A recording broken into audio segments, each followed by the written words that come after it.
If you see my trailer reaction to this movie, you would know exactly what I thought this movie would be. And guys, before we start, let me tell you that I was exactly right. I was almost about to walk out of this movie.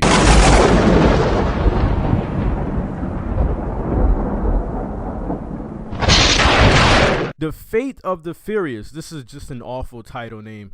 I must apologize. I would rather do a video, but my tripod is in my car.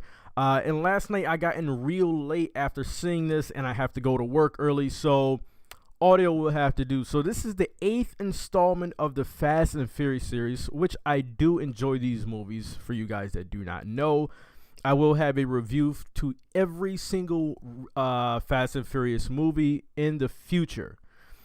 So in this one, Dom and Letty are married, and from the trailer we saw that Dom turned on his team. He has gone rogue, but we had no clue why. We just knew that Charlize Theron was behind this. And real quick, let me just talk about Charlize Theron and some of the good things about this movie. Charlize Theron, Tyrese as Roman Pierce, and Kurt Russell as Mr. Nobody.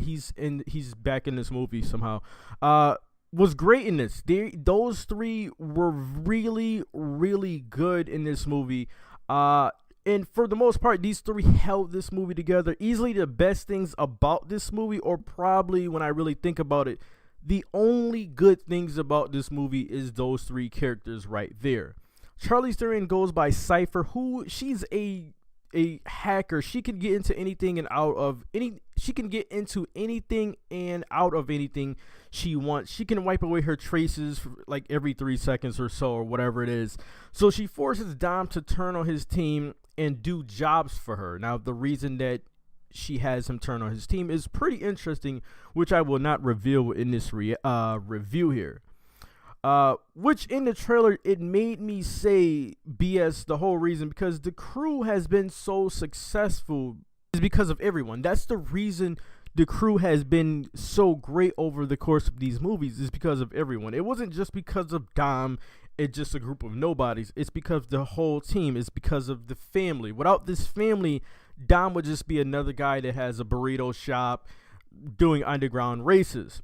And with the tragic death of Paul Walker, you know, like, I am for these movies to continue on without Paul, but it's a glaring thing that there's no Paul. Just like in the last one, you know, it was kind of glaring at moments. This movie, it's really glaring that he's missed in these movies here. I guess The Rock is there to fill in, but The Rock, at this point, The Rock is he's just a complete superhero in these movies. Everyone in this movie is an exaggerated version of themselves. Dom is pretty much Triple X Vin Diesel. Tez, Ludacris.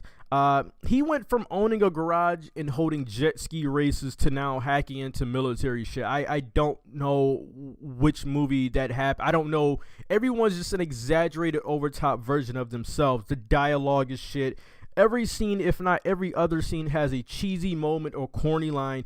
Everyone in this movie has to have a tough guy line or a one-liner. This movie even had moments where the actors have to be vulnerable. They have to show some kind of vulnerability.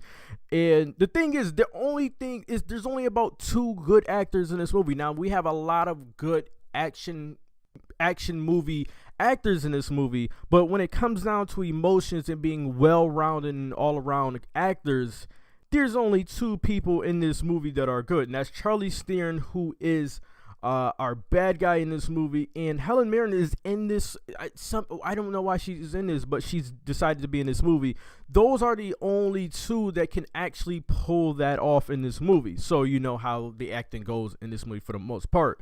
Those that will enjoy this, they are the ones that will probably say this is the best Fast and Furious ever. So for them, if they enjoyed it that much, cool. But those are the people that will just focus on how the action was and nothing else. No plot holes, no issues in the story, nothing. This movie is really less than lukewarm to me. Exactly what I thought the movie would be. Charlize Theron, Tyrese, Kurt Russell were just great in this. Rock has one of the most cringeworthy moments probably out of all of the 8 movies, probably one of the worst scene. Him and Vin Diesel have the worst introductions to this movie. The movie itself has one of the worst introductions, and you know they try to tie it in at the end, but the shit just does not work. this movie is just, like I said, less than lukewarm. Let's wrap this up. I'm gonna give this a 61. The Fate of the Furious is a 61 out of 100. Guys, get in the comment section. Let me know your thoughts about this. I don't know what else I can say. 61 out of 100, guys. Like, share, subscribe, thumbs up would definitely help. Till the next video, guys. I'm out.